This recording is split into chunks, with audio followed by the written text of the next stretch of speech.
بسم اللہ الرحمن الرحیم۔ السلام علیکم۔ ہمارا آج کا ٹاپک ہے ثنائے بدائع۔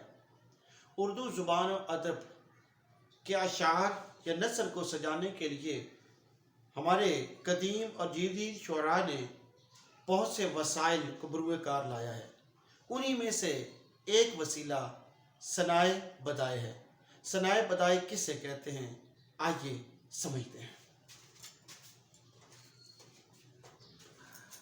صنعت، ثنائے بدائع، صنعت کاریگری، فنکاری، تکنیک، یہ اس کے لغوی معنی ہے، جبکہ صنعت کی جمع ہے صنائع۔ دوسرا ہے بدیع۔ بدیع کے لغوی معنی ہے انوکھا، عجیب، اور بدیع کی جمع ہے بدائع۔ چنانچہ صنعت اور بدیع نے کہ جو اس کی جمع ہے یہ بن گئے ثنائے بدائع۔ علم بدیع کی تعریف کیا؟ بنیادی طور پر یہ باقاعدہ ایک علم ہے شعروں کو سجانے کا، سنوارنے کا، انہیں خوبصورت بنانے کا۔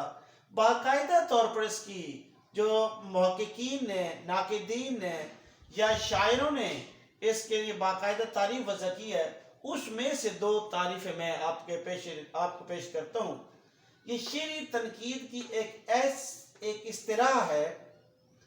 کلام خصوصاً شاعری میں دل آویزی یعنی کشش جسے کہتے ہیں اور خوبصورتی پیدا کرنے کے ذرائع کو بدیع کہتے ہیں۔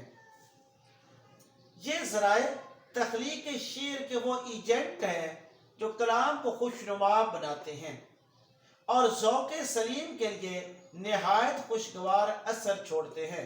پروفیسر انور جمال کی انہوں نے بھی بات کی ہے، وہ یہ کہتے ہیں کہ شعری تنقید کے اندر خوبصورتی، دل آویزی کا مطلب ہوتا ہے کشش۔ شعر خوبصورت اور پرکشش ہو جائے، اس کو خوبصورتی پیدا کرنے کے لیے۔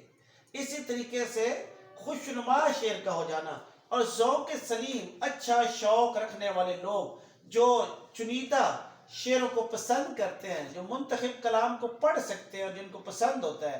چنانچہ کہتا ہے کہ اگر شعر کے اندر یہ استعمال کیے جائیں ثنائے بدائع تو اس سے شعر بہت زیادہ خوبصورت ہو جاتا ہے، پرکشش ہو جاتا ہے، دل آویز ہو جاتا ہے۔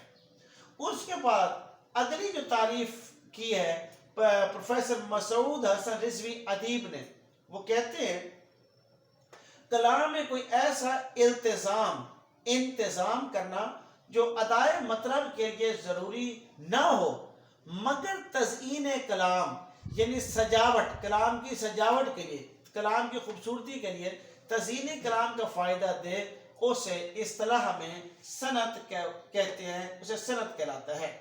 تو اب مطلب یہ ہے کہ بہت ضروری نہیں ہے، لیکن شعروں کو خوبصورت بنانے کے لیے ثنائے بدائع کا استعمال ضروری ہے۔ مثال کے طور پر میر تقی میر کے یہ شعر دیکھیے، پتا پتا بوٹا بوٹا حال ہمارا جانے ہے، جانے نہ جانے گل ہی نہ جانے باغ تو سارا جانے ہے۔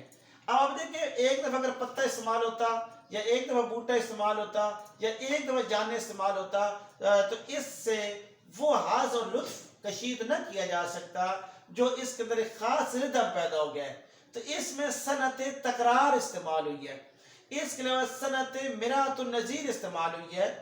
صنعت تکرار ہوتی ہے کہ جب آپ ایک لفظ بار بار ایک سے زائد بار استعمال کریں، اور صنعت مرات النظیر ہے کہ جب آپ کوئی ایسا الفاظ استعمال کریں جو کہ آپس میں ایک دوسرے سے ریلیٹ کرتے ہوں، ایک ہی خاندان سے تعلق رکھتے ہوں اور جو ایک دوسرے کے متضاد نہ ہوں، ایک دوسرے کی رعایت سے لائے جائیں، تو اس کو ہم کہتے ہیں مرات النظیر۔